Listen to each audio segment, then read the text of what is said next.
မေတ္တာသုတ်ကမ္မထံစီဖြံပြီးတော့မှ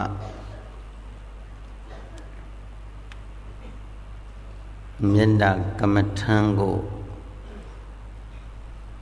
ပွားများကြမယ်ဘုရားရှင်ကတောယဌာနမှာတပင်ဝါတပင်အောက်ကိုမှီပြီးတော့တရားအားထုတ်ကြတဲ့ယဟန်တော်900တို့ကို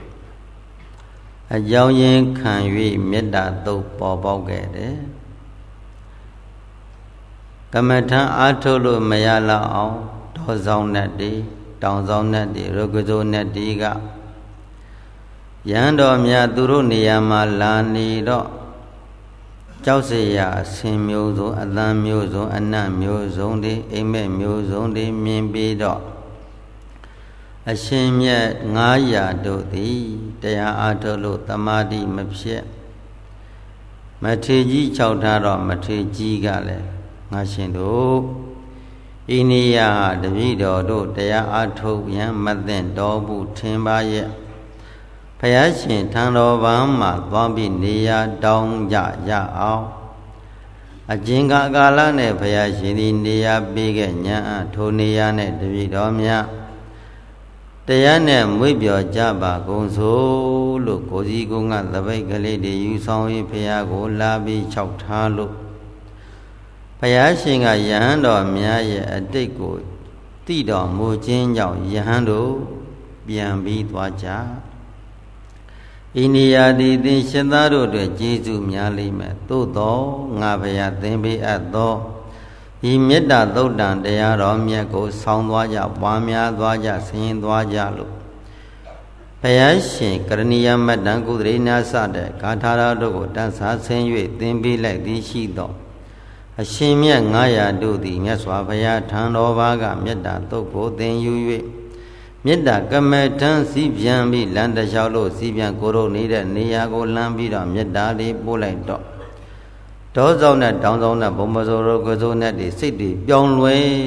ပြီးမေတ္တာစွမ်းအားမေတ္တာသုတ်တကိုးတော်ကြိုးကြောင့်စိတ်တွေပြောင်းဤကရှင်အရှင်မြတ်ကြီးများအတွက်နေရာသက်ပင်အောက်တိုင်းသက်ပင်အောက်တိုင်းမှာတပါးကြောင်ကလေးတွေ900ဖန်တီဖန်ဆင်းပေးထားကြတန်ရှင်ရဲ့ပြုလုပ်ထားကြအရှင်မြတ်ကြီးတို့ကိုလည်းပဲလှမ်းပြီးတော့ကြိုးဆိုတပိတ်သင်္ကန်းယူဆောင်ပြီးတော့အရှင်ဘုရားမြတ်စိတ်ချမ်းမြေစွာဖြင့်တရားအားထုတ်တော်မူကြပါတပည့်တော်များကကပ္ပိယပဲဆောင်ရွက်ပါမယ်လို့လျှောက်ထားလို့အရှင်မြတ်900တို့သည်မေတ္တာကမ္မထံစီဖြန်းလိုက်ဝိပဿနာအားထုတ်ဝိပဿနာအားထုတ်မေတ္တာကမ္မထံစီဖြန်းလိုက်အဲ့ဒါလို့ပွားများကြီးနဲ့ညမ်းမကြခင်မှာအာသဝကုန်ခန်းလို့ယဟန္တာတွေဖြစ်တော်မူခဲ့ကြတယ်ယဟန္တာဖြစ်တော်မူကြခြင်းသည်မေတ္တာသုတ်ရဲ့ကျေးဇူးမေတ္တာသုတ်မေတ္တာကမ္မထံအားထုတ်တဲ့ပုဂ္ဂိုလ်တို့ကိုနတ်အပေါင်းတို့ကစောင့်ရှောက်မှုခံစားရကတရားတွေတိုးတက်ပြီးမျက်မှောက်ပြုနိုင်ကြောင်းမြတ်စွာဘုရားရှင်ဆုံးမအတိုင်းယဟန္တာဖြစ်ပြီးတော့ဘုရားရှင်ထံတော်ဘာပြန်ကြွယဟန်တော်ရှင်မြတ်တွေကခိနာဇာတိဥတိတံဗျာမစရိယနာပရဣတထယပါမြတ်စွာဘုရားတပည့်တော်တို့နောက်တပတ်ပရိသန္တိနေစရာမရှိတော့ပါဘုရားကျင့်စရာလည်းမရှိတော့ပါဘုရားဤလောကကြီးကိုပြန်မလာတော့ပါဘုရားလို့လျှောက်ထားတော့ယသာဓုသုံးကြီးခေါ်ဆိုတယ်သာဓုသုံးကြီးခေါ်ဆိုပြီးတော့ယဟန်ပရိသတ်ဘေကုဏီမပရိသတ်အမျိုးသားအမျိုးသမီးပရိသတ်၄ပါးတို့ကိုရှစ်သားရှစ်သမီးတို့သင်တို့သည်လည်းပဲဤမေတ္တာသုတ်တံတရားတော်မြတ်ကိုနာယူကြပွားများကြဆင်ញင်ကြအားထုတ်ကြမေတ္တာသုတ်တံတရားတော်မြတ်ကိုနာယူမှတ်သားသုံးသပ်ဆင်ပွားများတာပုဂ္ဂိုလ်မှန်သမျှတို့ကိုနတ်ကောင်းနတ်မြတ်နာပေါင်းတို့ကစောင့်ချောင်မှုကိုခံစားရကလောကီလောကုတ္တရာနဖျာသောချမ်းသာဒုက္ခတိခံစားနိုင်ကြောင်းမြတ်စွာဘုရားမိန့်တော်မူခဲ့သောမေတ္တာသုတ်တံကိုဥစွာပထမနာယူမှတ်သားကြမယ်လက်အိုရှိပြီးတော့ဘုရားရှင်ဟောနေတဲ့ဘုံတရံကိုမှန်းမြော်စပြီးဘုရားကိုအာယုံယူထားပါဘုံတော်ကိုမှန်းစဂုံတော်တန်းကအာယုံနှလုံးသွင်းထားပါဟောဤမြတ်တလောကလုံးမှာရှိနေကြသောနတ်ကောင်းနတ်မြတ်ပေါင်းတို့ကိုဖိတ်မှန်တကပြုပါမယ်သမန္တာဇဂဝါလေသောတရကိစ္ဆန္တုဒေဝတာ သာဓမ္မမုနိရာဇတသုဏတုသက်ကမောက္ကတံဓမ္မသဝနကာလောအယံဗတ္တန္တာဓမ္မသဝနကာလောအယံဗတ္တန္တာဓမ္မသဝနကာလောအယံဗတ္တန္တာကိုယ်ဆောင်နဲ့ကြိုးဆောင်နဲ့အိမ်ဆောင်နဲ့ခြံဆောင်နဲ့ရက်ွက်ဆောင်နဲ့မြို့ဆောင်နဲ့ပြည်ဆောင်နဲ့နိုင်ငံဆောင်နဲ့ကဘာဆောင်နဲ့စကြဝဠာကဘာမြေပြုပြန်မြို့ကြီးမာကြကလောနာကောင်းနံပေါင်းနာပေါင်းတို့သရုမာရဲတာဝရဏယာမတုတိတာနေမန္တိပရဏိမိတဝတ္တဝတိနတ်ပြေလျှောက်တံဗျမ္မာ20နတ်ဗျမ္မာပေါင်းတို့အားကျွန်ုပ်တို့ဖိမှန်တကပြုပါပေ၏ကျွန်ုပ်တို့သည်ဘုရားမြတ်စွာဘုရားဟောမိန်အပ်သောမေတ္တာသုတ်တံတရားတော်မြတ်ကမမေတ္တာကမ္မတစီပြတ်မှာမို့လို့သင်သူတော်ကောင်းတို့အားဖိမှန်တကပြုပါပေ၏သင်တို့သည်လာရောက်ပြီးတော့တရားတော်မြတ်ကိုနာယူနိုင်ကြပါသည်ပွားများနိုင်ကြပါစေကျွန်ုပ်တို့သည်ဖိမှန်တကပြုပါ၏သင်တို့ရဲ့မိတ်ဆွေဖြစ်သင်တို့ရဲ့အပေါင်းအသင်းပြည့်နဲ့ဖိမှန်တကပြုပါပေ၏လာရောက်ပြီးတရားတော်မြတ်ကိုနာယူမှတ်သားနိုင်ကြပါကုန်စေနမောတတ္တဗဂဝတောအရဟတောသမ္မာသမ္ဗုဒ္ဓတ္တ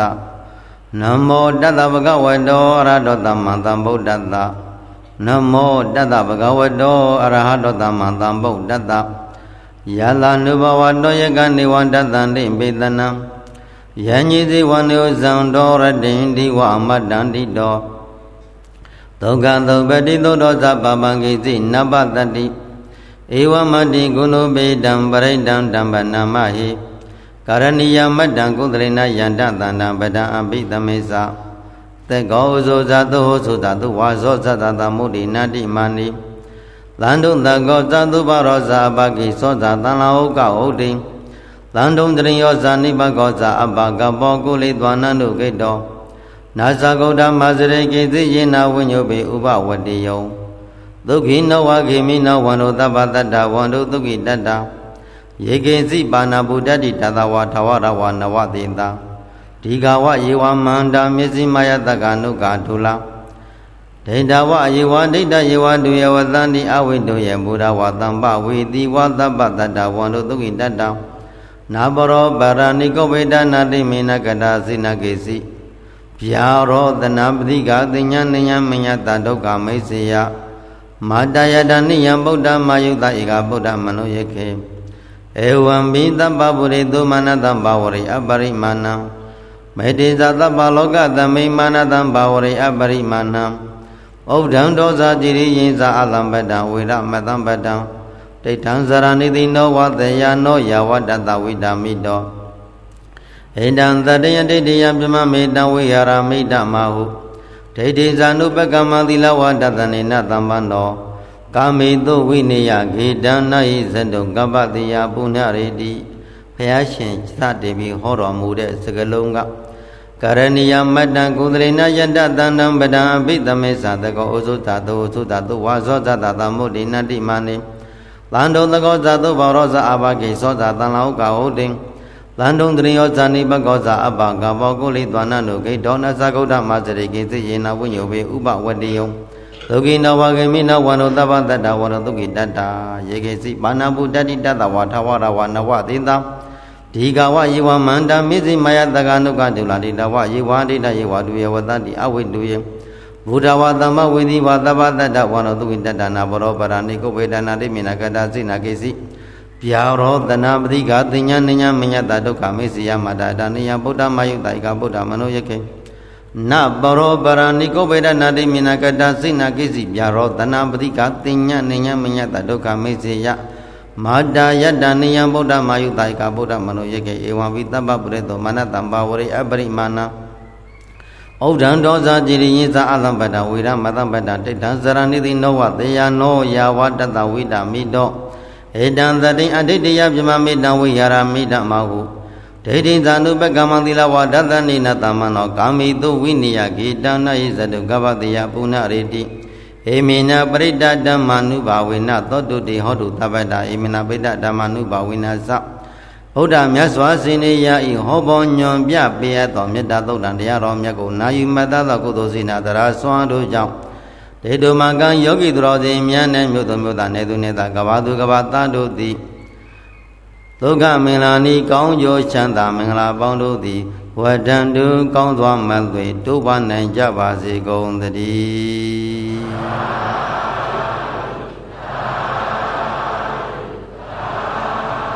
အရှင်မောက္ကလန်နဲ့အရှင်မကတ္တပတို့ကိုဟောမိအပ်သောဘောဇဉ်တရားတော်ကိုလည်းပဲဘောဇဉ်တရားဟာဆေးနဲ့တူတယ်မန္တန်နဲ့တူတယ်နာမကျမ်းဖြစ်ခဲ့ညာဘုရားချင်းကချက်သားတို့ဘောဇဉ်တရားတော်မြတ်ကိုနာယူကြငါဘုရားနဲ့တကဝယဟန္တာသူတော်ကောင်းတွေသုံးဆွဲအပ်တော်ဆေးပဲလို့ဘုရားချင်းနာမကျမ်းဖြစ်တဲ့ပုဂ္ဂိုလ်တွေအတွက်ဘောဇဉ်တရားတော်မြတ်ကိုဟောမိပေးတော်မူတဲ့တရားတော်မြတ်အတိုင်းနာယူမှတ်သားကြရအောင်သန္တရေသန္တရန္ဒနံသဗ္ဗဒုက္ခဝိနာသနေလတ္တဓမ္မေဇံဘောဇင်ကေမာရသေနဗမတ္တနေဘောဇင်တွာယေစီမိတတ္တတိဘဝကုဋ္ဌမုဒ္ဓမံအဇာတိမဇရံဗျာတိအမတနိဗယံကတ္တဧဝမတိကုဏုပိတံအနိကကုဏသင်္ကဟံဩသတိဇဣမမန္တံဘောဇင်ကိဇာပနမဟိဘောဇင်ကိုတတိသင်္ကတောဓမ္မနာဝိဇိယတထဝိရိယပိဋိပတ္တိဘောဇင်ကဇတထပရိသမာတုမေကဘောဇင်ကတတ္တိတေသဗ္ဗတတိနာမောနိနာသမ္မတကတဘာဝိတဘောလိကတ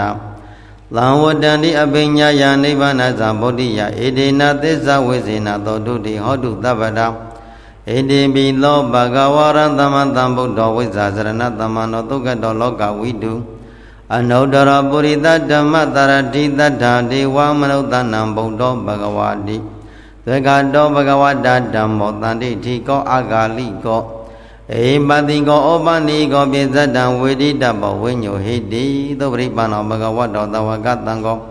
ဩဇုပရိပန္နောဘဂဝတောသဝကတံကောသံညာယပရိပန္နောဘဂဝတောသဝကတံကောသံမိစီပရိပန္နောဘဂဝတောသဝကတံကော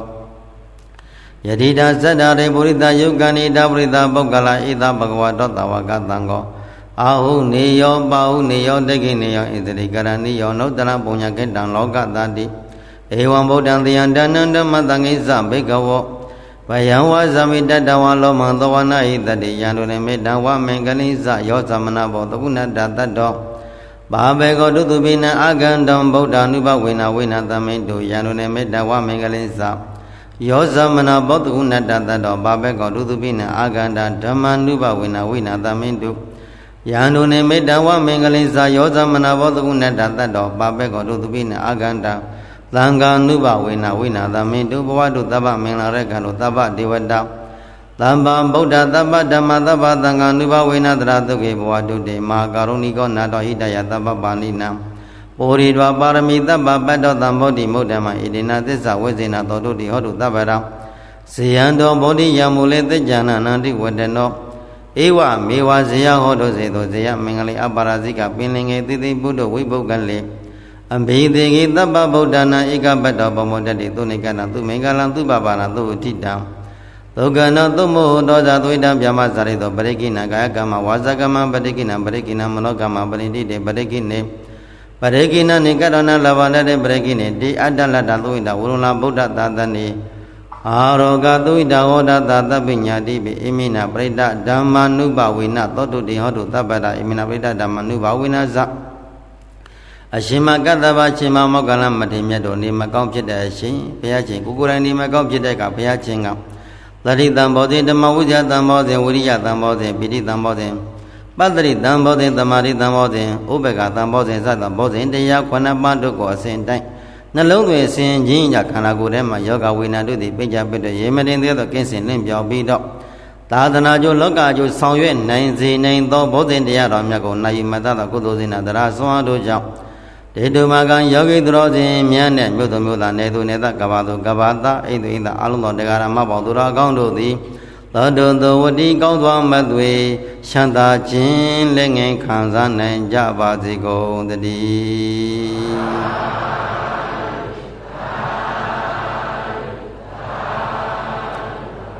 ဤတော်ကာဇယောဂခသိမလကင်းဝေနိုင်ကြပါစေဤတော်ကာဇဒုက္ခခသိမလကင်းဝေနိုင်ကြပါစေနိဗ္ဗယသဗ္ဗယံခသိမလကင်းဝေနိုင်ကြပါစေ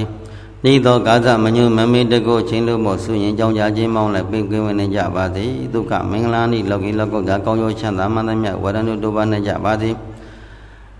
ဒုက္ခမင်္ဂလာနိလောကီချမ်းသာလောကုတ္တရချမ်းသာမန္တမြတ်တိဝတ္တန်တို့တိုးပွားနိုင်ကြပါစေလို့မေတ္တာတလောကလုံးတိုင်းသူပြည်သားလူအများနဲ့နိုင်ငံတော်အုပ်ချုပ်တဲ့အကုန်သောနိုင်ငံတော်အုပ်ချုပ်နေကြအကုန်သောနိုင်ငံတော်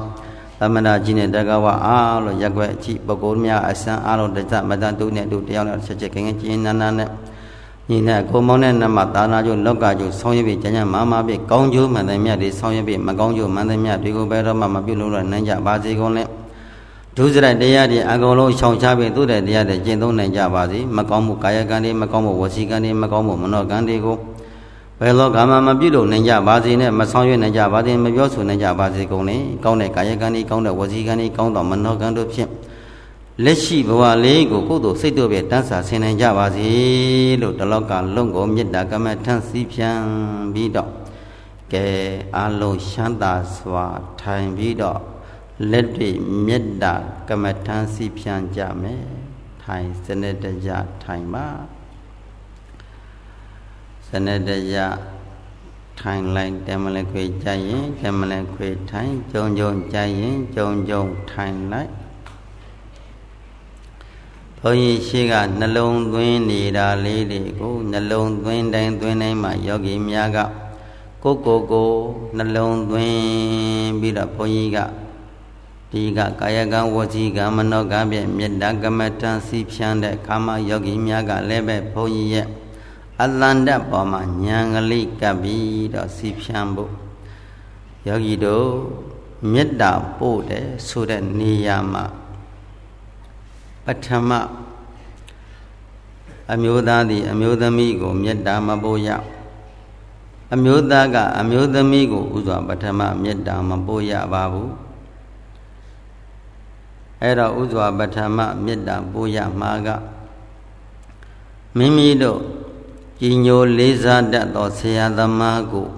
ဥစွာပထမမေတ္တာပို့ရမှာဖြစ်တယ်အဲ့ဒီဆရာသမားကိုမိမိကြီးညိုလေးစားတဲ့ဆရာသမားတူကိုအာယုံပြုပြီးတော့မေတ္တာပို့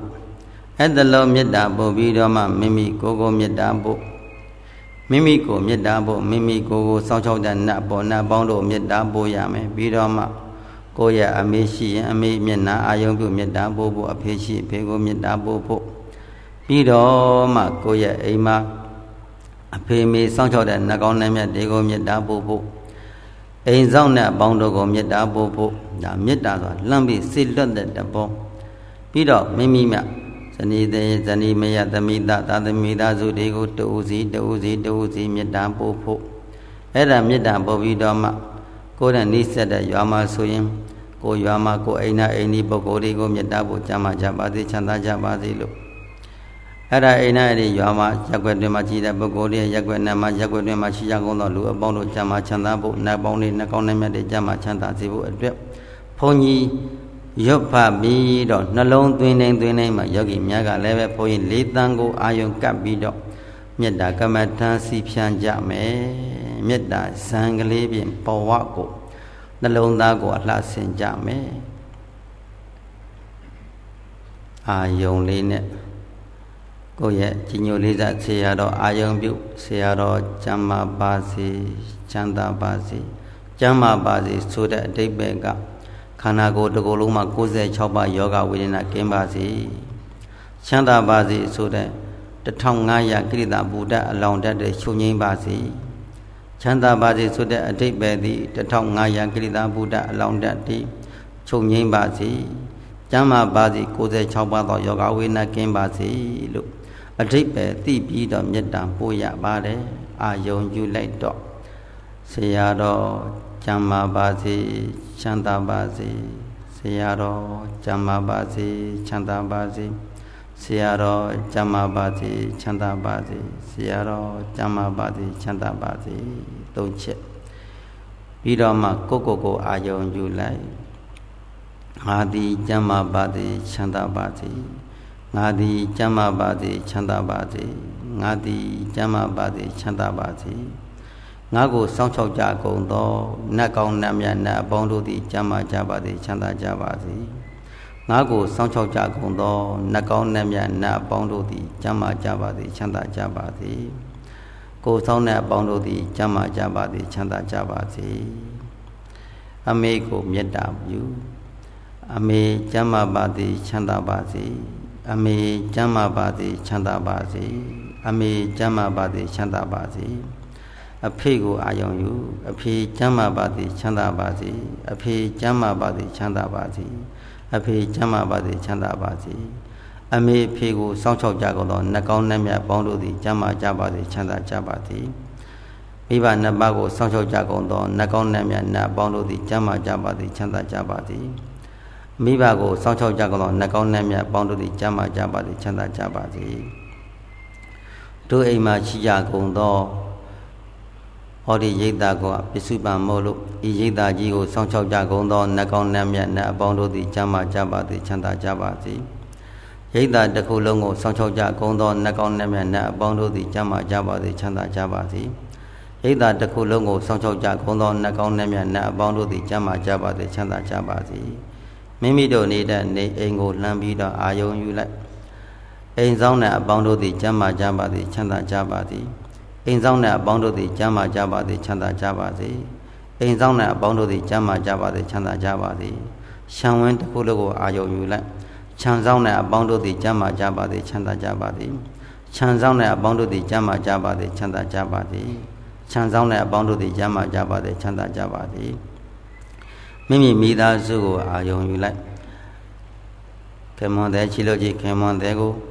အရှင်ယောက်ျားဖြစ်တဲ့အရှင်ယောက်ျားကိုအာယုံပြုကျမ်းမာပါသည်ချမ်းသာပါသည်သူတို့ကျမ်းမာပါသည်ချမ်းသာပါသည်သူတို့ကိုစောင့်ရှောက်ကြကုန်သောနှကောင်းနှမြတ်အပေါင်းတို့သည်ကျမ်းမာကြပါသည်ချမ်းသာကြပါသည်စောင့်ရှောက်ကြကုန်သောနှကောင်းနှမြတ်အပေါင်းတို့သည်ကျမ်းမာကြပါသည်ချမ်းသာကြပါသည်နှကောင်းနှမြတ်အပေါင်းတို့ကျမ်းမာကြပါချမ်းသာကြပါသည်ပြီးတော့မှကိုယ့်ရဲ့သားသမီးတွေကိုသားလေးရှိရင်သားလေးကိုမေတ္တာပို့သားလေးကျမ်းမာပါသည်ချမ်းသာပါသည်သားလေးကျမ်းမာပါသည်ချမ်းသာပါသည်သားလေးကျမ်းမာပါသည်ချမ်းသာပါသည်သားလေးကိုစောင့်ရှောက်ကြကုန်သောနှကောင်းနှမြတ်အပေါင်းတို့သည်ကျမ်းမာကြပါသည်ချမ်းသာကြပါသည်သားသမီးကိုကျမ်းဆောင်ရှောက်ကြကုန်သောနှကောင်းနှမြတ်အပေါင်းတို့ကျမ်းမာကြပါသည်ချမ်းသာကြပါသည်ကျမ်းမာကြပါသည်ချမ်းသာကြပါသည်သမီးလေးကိုမေတ္တာပို့သမီးလေးကျမ်းမာပါသည်ချမ်းသာပါသည်သမီးလေးကျမ်းမာပါသည်ချမ်းသာပါသည်သမီးလေးကျမ်းမာပါသည်ချမ်းသာကြပါသည်ပြီးတော့မှတရွာလုံးကိုအာယုံယူလိုက်တရွာလုံးမှာရှိကြကုန်သောလူအပေါင်းတို့သည်ကျမ်းမာကြပါသည်ချမ်းသာကြပါသည်တရွာလုံးမှာရှိကြကုန်သောလူအပေါင်းတို့သည်ကျမ်းမာကြပါသည်ချမ်းသာကြပါသည်ကျမ်းမာကြပါသည်ချမ်းသာကြပါသည်တရွာလုံးကိုစောင့်ရှောက်ကြကုန်သောနတ်အပေါင်းတို့သည်ကျမ်းမာကြပါသည်ချမ်းသာကြပါသည်ကျမ်းမာကြပါသည်ချမ်းသာကြပါသည်ကျမ်းမာကြပါသည်ချမ်းသာကြပါသည်ရက်ွက်ကိုအာယုံပြုအိမ်နာအိမ်ကြီးများနဲ့တော့ရက်ွက်တစ်ခုလုံးကိုအာယုံပြုရက်ွက်တစ်ခုလုံးကိုစောင့်ရှောက်ကြလူရက်ွက်တစ်ကောင်ရက်ွက်တစ်ခုလုံးမှာရှိကြကုန်သောလူအပေါင်းတို့သည်ကျမ်းမာကြပါသည်ချမ်းသာကြပါသည်ရက်ွက်တစ်ခုလုံးမှာရှိကြကုန်သောလူအပေါင်းတို့သည်ကျမ်းမာကြပါသည်ချမ်းသာကြပါသည်ရက်ွက်တစ်ခုလုံးမှာရှိကြကုန်သောလူအပေါင်းတို့သည်ကျမ်းမာကြပါသည်ချမ်းသာကြပါသည်မြို့နယ်ကိုအာယုံယူမြို့နယ်တစ်ခုလုံးကိုအားလုံးစိတ်ကလွှမ်းမိုးလိုက်ရက်ွက်တွင်မှာရှိကြကုန်သောနတ်အပေါင်းတို့သည်ကျမ်းမာကြပါသည်ချမ်းသာကြပါသည်ရက်ွက်တွင်မှာရှိကြကုန်သောနတ်အပေါင်းတို့သည်ကျမ်းမာကြပါသည်ချမ်းသာကြပါသည်ရက်ွက်တွင်မှာရှိကြကုန်သောလူနတ်အပေါင်းတို့သည်ကျမ်းမာကြချမ်းသာကြပါသည်မြို့နယ်တွင်မှာရှိကြကုန်သောလူအပေါင်းတို့သည်ကျမ်းမာကြပါသည်ချမ်းသာကြပါသည်မြို့နယ်တွင်မှာရှိကြကုန်သောလူအပေါင်းတို့သည်ကျမ်းမာကြပါသည်ချမ်းသာကြပါသည်မြို့နယ်တွင်မှာရှိကြကုန်သောလူအပေါင်းတို့သည်ကျမ်းမာကြပါသည်ချမ်းသာကြပါသည်မြို့နယ်တွင်မှာရှိကြကုန်သောနတ်အပေါင်းတို့သည်ကျမ်းမာကြပါသည်ချမ်းသာကြပါသည်မြို့နယ်တွင်မှာဆောင်းရောက်ကြကုန်သောနတ်ကောင်းနတ်မြတ်အပေါင်းတို့သည်ကျမ်းမာကြပါသည်ချမ်းသာကြပါသည်မြို့နယ်တွင်မှာရှိကြကုန်သောနတ်အပေါင်းတို့သည်ကျမ်းမာကြပါသည်ချမ်းသာကြပါသည်ပြည်နယ်တစ်ခုလုံးကိုအခုရန်ကုန်တိုင်းကြီးရန်ကုန်တိုင်းကိုတတိုင်းလုံးအာယုံပြုရန်ကုန်တိုင်းမှာရှိကြကုန်သောလူအပေါင်းတို့သည်ကျမ်းမာကြပါသည်ချမ်းသာကြပါသည်ရန်ကုန်တိုင်းမှာရှိကြကုန်သောလူအပေါင်းတို့သည်ကျမ်းမာကြပါသည်ချမ်းသာကြပါသည်ရန်ကုန်တိုင်းမှာရှိကြကုန်သောလူအပေါင်းတို့ကျမ်းမာကြချမ်းသာကြပါသည်ရန်ကုန်တိုင်းကိုဆောင်းရောက်ကြကုန်သောနတ်ကောင်းနတ်မြတ်အပေါင်းတို့သည်ကျမ်းမာကြပါသည်ချမ်းသာကြပါသည်ရန်ကုန်တိုင်းမှာဆောင်းရောက်ကြကုန်သောနတ်ကောင်းနတ်မြတ်အပေါင်းတို့ကျမ်းမာကြပါသည်ချမ်းသာကြပါသည်နတ်ကောင်းနတ်မြတ်အပေါင်းတို့ကျမ်းမာကြချမ်းသာကြပါသည်ပြီးတော့မှပြည်နယ်တစ်ခုလုံးကိုအာယုံပြုပြည်နယ်တို့အားလုံးတော့မြန်မာနိုင်ငံတက္ကသိုလ်လုံးကံလုံးမှာရှိကြသောပြည်နယ်ပေါင်းမြောက်များစွာတို့ကိုတို့နေထိုင်တဲ့ပြည်နယ်တွေတိုင်းတွေကိုအာယုံပြုပြီးတကားလားပြည်နယ်ကိုစောင့်ပြည်နယ်တွင်းမှာရှိကြကုန်သောလူအပေါင်းတို့ကျမ်းမာကြပါချမ်းသာကြပါသည်တိုင်းတွင်းမှာရှိကြကုန်သောလူအပေါင်းတို့ကျမ်းမာကြပါချမ်းသာကြပါသည်ပြည်နယ်တွင်းမှာရှိကြကုန်သောလူအပေါင်းတို့ကျမ်းမာကြပါချမ်းသာကြပါလေပြည်နယ်တွင်းမှာရှိကြကုန်သောလူအပေါင်းတို့ကျမ်းမာကြချမ်းသာကြပါသည်ပြည်နယ်တွင်းကိုစောင့်ရှောက်ကြကုန်သောနတ်ကောင်းနတ်မြတ်နတ်အပေါင်းတို့ကျမ်းမာကြပါသည်ချမ်းသာကြပါသည်ပြည်နယ်တွင်းကိုစောင့်ရှောက်ကြကုန်သောနတ်ကောင်းနတ်မြတ်နတ်အပေါင်းတို့ကျမ်းမာကြပါချမ်းသာကြပါသည်နတ်ကောင်းနတ်မြတ်ကိုကျမ်းမာချမ်းသာကြပါသည် တိုင်းကုန်တိုင်းပေါင်မြောင်မဲ့တာကိုဆောင်းရောက်ကြကုန်သောနတ်လူအပေါင်းတို့ကျမ်းမာကြပါသည်ချမ်းသာကြပါသည်တိုင်းကိုဆောင်းရောက်ကြကုန်သောလူတိုင်းထဲမှာရှိကြကုန်သောလူအပေါင်းတို့ကျမ်းမာကြပါသည်ချမ်းသာကြပါသည်ကျမ်းမာကြပါချမ်းသာကြပါသည်တိုင်းတစ်ခုလုံးကိုဆောင်းရောက်ကြကုန်သောနတ်အပေါင်းတို့သည်ကျမ်းမာကြပါသည်ချမ်းသာကြပါသည်တိုင်းတစ်ခုလုံးကိုဆောင်းရောက်ကြကုန်သောနတ်ကောင်းနတ်မြတ်နတ်အပေါင်းတို့ကျမ်းမာကြပါသည်ချမ်းသာကြပါသည်တိုင်းတစ်ခုလုံးကိုဆောင်းရောက်ကြကုန်သောနတ်ကောင်းနတ်မြတ်အပေါင်းတို့ကျမ်းမာကြပါချမ်းသာကြပါသည်မြန်မာနိုင်ငံတနိုင်ငံလုံးကိုအာယုံလေးခြုံလိုက်မြန်မာနိုင်ငံတွင်မှာရှိကြကုန်သောလူအပေါင်းတို့သည်ကျမ်းမာကြပါသည်ချမ်းသာကြပါသည်မြန်မာနိုင်ငံတနိုင်ငံလုံးမှာရှိကြကုန်သောလူအပေါင်းတို့သည်ကျမ်းမာကြပါသည်ချမ်းသာကြပါသည်မြန်မာနိုင်ငံတနိုင်ငံလုံးမှာရှိကြကုန်သောလူအပေါင်းတို့ကျမ်းမာကြပါချမ်းသာကြပါသည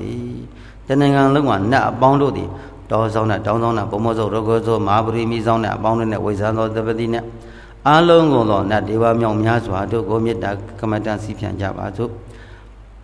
မြန်မာနိုင်ငံတနိုင်ငံလုံးကိုစောင့်ရှောက်ကြကုန်သောနတ်အပေါင်းတို့သည်ကျမ်းမာကြပါသည်ချမ်းသာကြပါသည်မြန်မာနိုင်ငံတစ်ခုလုံးကိုစောင့်ရှောက်ကြကုန်သောနတ်ကောင်းနတ်မြတ်နတ်အပေါင်းတို့သည်ကျမ်းမာကြပါသည်ချမ်းသာကြပါသည်မြန်မာနိုင်ငံတစ်ခုလုံးကိုစောင့်ရှောက်ကြကုန်သောနတ်ကောင်းနတ်မြတ်နတ်အပေါင်းတို့သည်ကျမ်းမာကြပါသည်ချမ်းသာကြပါလေတကဘာလုံးကိုမေတ္တာရှုံလိုက်တကဘာလုံးမှာရှိကြကုန်သောလူအပေါင်းတို့သည်ကျမ်းမာကြပါသည်ချမ်းသာကြပါသည်တကဘာလုံးမှာရှိကြကုန်သောလူအပေါင်းတို့သည်ကျမ်းမာကြပါသည်ချမ်းသာကြပါသည်တကဘာလုံးမှာရှိကြသောလူအပေါင်းတို့သည်ကျမ်းမာကြချမ်းသာကြပါသည်မိသည့်ပုဂ္ဂိုလ်မှအာယုံမရွေးပါနဲ့တကဘာလုံးမေတ္တာပို့တဲ့အခါမှာဗုဒ္ဓဘာသာမကြောင်ခရိယံမုစလင်အစ္စလမ်စရှိတဲ့ဘာသာမှန်တဲ့မိသည့်ပုဂ္ဂိုလ်ရဲ့မှမရွေးချယ်ပဲကြောသားရင်သားမချဲ့တာမေတ္တာကမ္မထဆိုတာကြောသားရင်သားမခွဲခြားရပါဘူး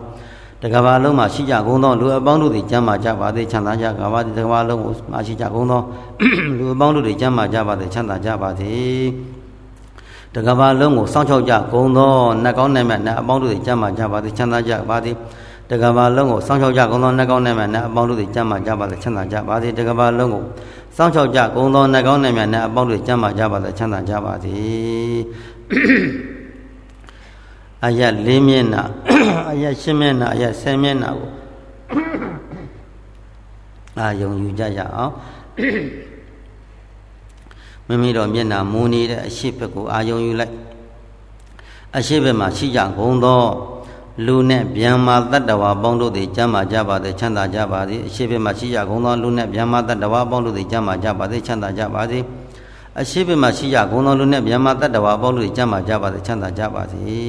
်အနောက်ကိုမိမိတို့ကြောနောက်ကိုအာယုံယူအနောက်ဘက်မှာရှိကြကုန်သောလူနဲ့ဗျမ္မာတတ္တဝါပေါင်းတို့သည်ကျမ်းမာကြပါသည်ချမ်းသာကြပါသည်အနောက်ဘက်မှာရှိကြကုန်သောလူနဲ့ဗျမ္မာတတ္တဝါပေါင်းတို့သည်ကျမ်းမာကြပါသည်ချမ်းသာကြပါသည်အနောက်ဘက်မှာရှိကြကုန်သောလူနဲ့ဗျမ္မာတတ္တဝါမှန်သမျှတို့ကျမ်းမာကြပါသည်ချမ်းသာကြပါသည်မိမိတို့တောင်ဘက်ကိုအာယုံပြုလိုက်လက်ရဘက်ရှိတဲ့တောင်ဘက်ကိုအာယုံပြုလိုက်တောင်ဘက်မှာရှိကြကုန်သောလူနဲ့ဗျမ္မာတတ္တဝါပေါင်းတို့သည်ကျမ်းမာကြပါသည်ချမ်းသာကြပါသည်တောင်ဘက်မှာရှိကြကုန်သောလူနဲ့ဗျမ္မာတတ္တဝါမှန်သမျှအနန္တတို့သည်ကျမ်းမာကြပါသည်ချမ်းသာကြပါသည်တောင်ဘက်မှာရှိကြကုန်သောလူနဲ့ဗျမ္မာတတ္တဝါမှန်သမျှတွေကျမ်းမာကြပါသည်ချမ်းသာကြပါသည်မြောက်ဘက်ကိုအာယုံယူလိုက်မြောက်ဘက်မှာရှိကြကုန်သောလူနဲ့ဗျမ္မာတတ္တဝါမှန်သမျှအနန္တတို့သည်ကျမ်းမာကြပါသည်ချမ်းသာကြပါသည်မြောက်ဘက်မှာရှိကြကုန်သောလူနဲ့ဗျမ္မာတတ္တဝါမှန်သမျှအနန္တတို့သည်ကျမ်းမာကြပါသည်ချမ်းသာကြပါသည်မြောက်ဘက်မှာရှိကြကုန်သောလူနဲ့ဗျမ္မာတတ္တဝါမှန်သမျှအနန္တတို့သည်ကျမ်းမာကြပါသည်ချမ်းသာကြပါသည်အထက်ကိုအာယုံယူလိုက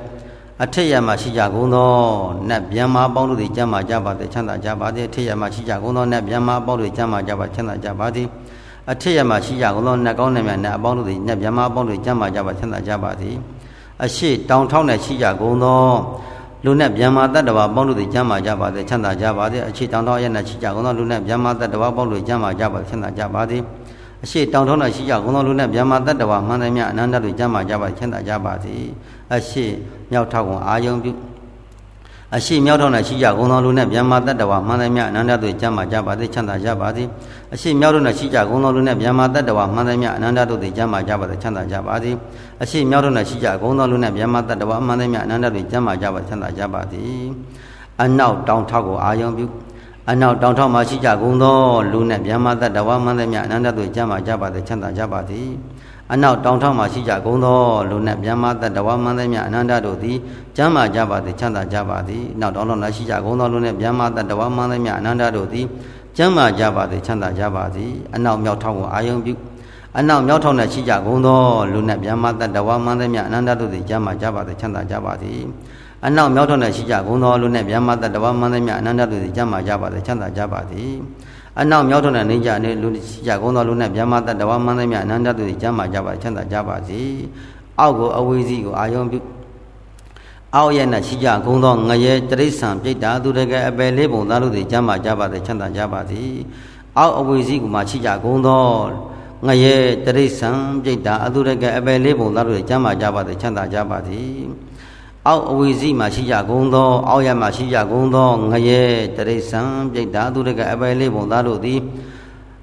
စัจ java အနန္တမှာရှိကြကုန်သောငရဲတိရစ္ဆာန်ပြိတ္တာအပယ်လေးပုံသားတို့သည်ကျမ်းမာကြပါစေချမ်းသာကြပါစေဆင်းရဲတဲ့ငရဲကင်းပါစေဆင်းရဲဒုက္ခပေါ်မှာကင်းဝေးကြပါစေဆင်းရဲဒုက္ခမကင်းဝေးနိုင်ကြပါစေအရှိအနောက်တောင်မြောက်အရလေးမြင့်နာမရှိကြကုန်သောလူနဲ့ဗျမတတ္တဝါမှန်သမျှအနန္တတို့သည်ကျမ်းမာကြပါစေချမ်းသာကြပါစေအရှိနောက်တောင်မြောက်အရလေးမြင့်နာအထက်အောက်အရချင်းမြင့်နာအရှိတောင်ထောက်အနောက်တောင်ထောက်အရှိမြောက်ထောက်အနောက်မြောက်ထောက်ရှိကြကုန်သောလူနဲ့ဗျမတတ္တဝါငရဲတိရစ္ဆာန်ပြိတ္တာသူတကအပယ်လေးပုံသားတို့သည်ကျမ်းမာကြပါစေချမ်းသာကြပါစေအရှိအနောက်တောင်မြောက်အရလေးမျက်နှာအရရှိမျက်နှာအရဆယ်မျက်နှာရှိကြကုန်သောလူနဲ့ဗျမတတ္တဝါငရဲတိရစ္ဆာန်ပြိတ္တာသူအပယ်လေးပုံသားတို့သည်ဘေးရန်ခါသိကင်းရပါစေဘေးရန်ခါသိကင်းရပါစေစိုးရင်ခါသိကင်းရပါစေကြောင်းရခါသိကင်းရပါစေနှလုံးစိတ်ဝင်အေးချမ်းကြပါစေအောက်ဝိဇ္ဇိထက်ပွဲနန္ဒစัจ java လာမရှိကြကုန်သောလူနဲ့ဗျမတတ္တဝါငရဲတရိစ္ဆာန်ပြိတ္တာလိုအပယ်လေးပုံသားတို့သည်ဘေးရန်ခတ်သိကင်းခြင်းရပါစေစိုးရင်ခတ်သိကင်းရပါစေကြောင်းရခတ်သိကင်းရပါစေနှလုံးစိတ်ဝင်အေးချမ်းကြပါစေကျမ်းမာကြပါစေချမ်းသာကြပါစေကျမ်းမာကြပါစေချမ်းသာကြပါစေကျမ်းမာကြပါစေချမ်းသာကြပါစေအကျွန်ုပ်တို့နဲ့တကဝအကျွန်ုပ်တို့ကိုစောင့်ရှောက်ကြကုန်သောနတ်ကောင်းနှင့်မြတ်နတ်အပေါင်းတို့သည်လည်းပဲကျမ်းမာကြပါစေချမ်းသာကြပါစေကျမ်းမာကြပါစေချမ်းသာကြပါစေကျွန်ုပ်တို့နဲ့တကဝစัจ java တစ်ခုလုံးမြန်မာနိုင်ငံတနိုင်ငံလုံးကမ္ဘာတစ်ခုလုံးစัจ java တစ်ခုလုံးကိုစောင့်ရှောက်ကြစัจ java တစ်ခုလုံးမှာရှိကြကုန်သောစัจ java အနန္တမှာရှိကြကုန်သောလူနဲ့ဗျမတတ္တဝါငရဲတိရစ္ဆာန်ပြိတ္တာသူတကအပယ်လေးပုံသားတို့သည်လည်းပဲကျမ်းမာကြပါစေချမ်းသာကြပါစေကျမ်းမာကြပါစေချမ်းသာကြပါစေကျမ်းမာကြပါစေချမ်းသာကြပါစေအလုံး31ဘုံကျင့်ကြကုန်သောလူနဲ့လူရဲ့စရုမာတဲ့တာဝရိန္ဒယာမတုတ်တိတာနေမနရတိပရဏိမတဝတ္တဝရိနဲ့ပြေ6တက်ဗျာမ20ငရဲတရိစ္ဆာန်ပြိတ္တာသူအပယ်လေးပုံသားဤ32ဘုံကျင့်တဲ့ကြောင့်တော့တတ္တဝါမှန်တယ်မြတ်အနန္တတို့လူရဲ့စရုမာတဲ့တာဝရိန္ဒယာမတုတ်တိတာနေမနရတိပရဏိမတဝတ္တဝရိနဲ့ပြေ6တက်ဗျာမ20ငရဲတရိစ္ဆာန်ပြိတ္တာသူအပယ်လေးပုံသား32ဘုံကျင့်တဲ့ကြကုန်သောဒုက္ခိတသုခိတတတ္တဝါမှန်သည်မြအနန္တတို့သည်ကျမ်းမာကြပါသည်ချမ်းသာကြပါသည်ဒုက္ခိတသုခိတတတ္တဝါမှန်သည်မြအနန္တတို့သည်ကျမ်းမာကြပါသည်ချမ်းသာကြပါသည်ဒုက္ခိတသုခိတတတ္တဝါမှန်သည်မြအနန္တတို့သည်ကျမ်းမာကြပါသည်ချမ်းသာကြပါစေမေတ္တာကမ္မဋ္ဌာန်းစီဖြံ